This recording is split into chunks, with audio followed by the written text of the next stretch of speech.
When the Royal Marines opened its doors to women, it was a historic moment. But more than 6 years on, the elite commando force is still waiting for its first female to qualify. More than 900 women have applied. 7 have started the training, but none have completed it. And some of those who've come closest have been speaking to our reporter, Rebecca Riggs. It was knackering and exhausting. The first 2 weeks of training, it was just such an intense period with getting all our lessons done, a lot of physical training and very little sleep.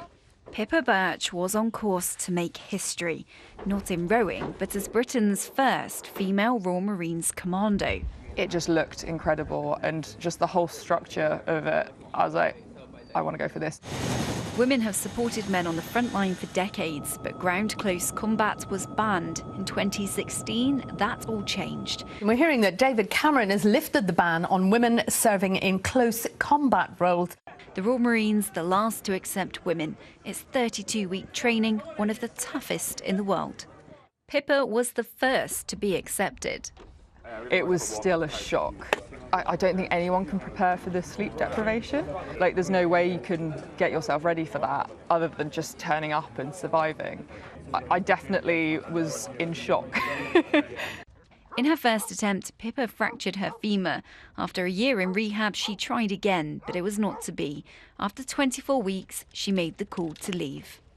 I just really struggled. I was very much living in a fishbowl, and I just got to the point where I was like, I want to be in an environment where there were more women. While there may not yet be a female Royal Marines commando, there are 7 women who do have a green beret. Lily Mae Fisher is a Royal Navy commando. The training for the All-Arms Commando course is shorter, but still incredibly tough. By no stretch are we Royal Marines, but we have the skills and the ability to support them and the 3 Commando Brigade on operations.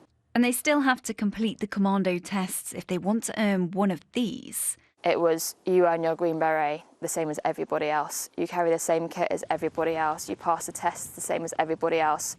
So no, I was never treated any differently, and I think that should not change for anybody who wants to wear their green beret. Yes! Yes! That's Lily Mae's colleagues, keen to see her succeed.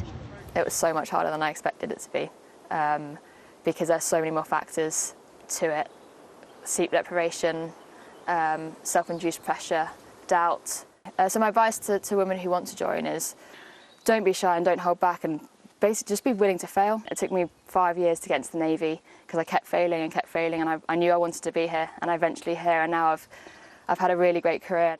How did it feel putting on that green beret for the first time? Just thought, wow, somehow I made it past day 1 and day 2, day 3. We want them tucked in like that. Former Royal Marine David Coleman runs a military coaching business and now trains more women. We've had lots of interest from females coming to our weekend camps and training programmes, looking to join the Royal Marines and looking to join any branch of the military. Between 2019 and June 2024, the Marines received 38,000 applications from men and 900 from women.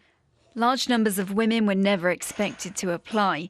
MOD research found women would have to work harder than men for the same output and were at a higher risk of injury. The criteria has to be the same for everyone, because when you're on the front line, that doesn't discriminate by gender or strength. It has to be a blanket approach for everyone. This is something that's there to be taken. The first person that takes that will have their name immortalised forever. And that comes with its own pressure.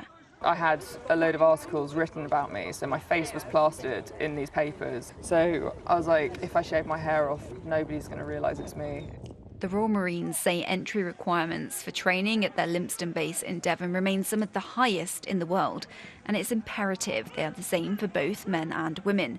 Since 2019, only 7 women have attempted the training. None have succeeded so far. Do you think it is possible for a woman to pass the Royal Marines course? Absolutely. It's just a matter of time. Even seeing the commandos and kind of the work they're doing, it's incredible. And I think especially now, because the guys really don't care. They don't mind, they don't care if a woman comes in. It's just if a woman passes, happy days, as long as it's, to the standards. standards that the Corps says it has no plans to change, but it did recognise the additional challenges women attempting the course will face. A spokesperson added that there is tailored support available to give everyone the best chance at success. One day, hey, impressive efforts by those women, incredible. Absolutely.